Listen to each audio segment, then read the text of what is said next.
Targeted while on the sidewalk, victims telling KOIN 6 they were targeted by people armed with airsoft guns on Southeast Hawthorne right here in Portland.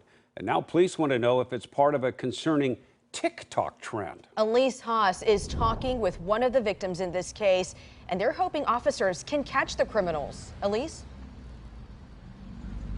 And we're working on trying to get the surveillance video from the cameras here at Fred Meyer and from Wells Fargo that likely captured that car that had shot at people last night. And that car was heading east on Hawthorne. It's extremely frightening to have anybody pull a firearm on you, whether it's real or not. As people were sitting outside on the patio at Baghdad Pub around 9 Wednesday night, they say they were shot at with an airsoft gun. It was pretty startling to, just be sitting there minding my own business, having a pint of beer and being, shot in the face by an airsoft gun.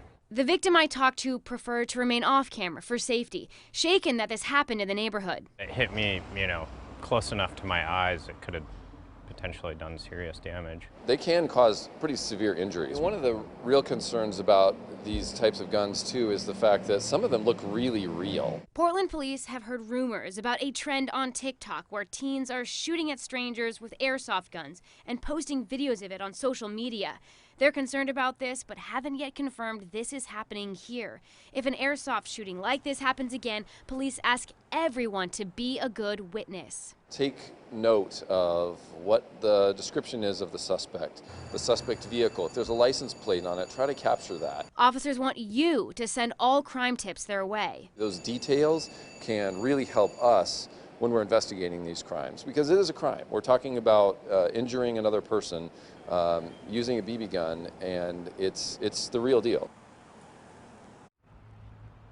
The victims described the suspect's car as a black Volvo four-door sedan. They were not able to catch the license plate because things happened so fast, but they are hoping other people or businesses' surveillance videos captured the criminals. And I do want you to be aware that that TikTok challenge is called the Orbeez Challenge, and that is where teenagers are going around shooting strangers with airsoft gel balls, and they're posting these videos online. So if you happen to see any of these kinds of videos in our area on social media, or if you are a victim of this crime, police are asking you to report it to them immediately. The larger case that they can build on something like this, the more charges they can press on the criminals who are doing it.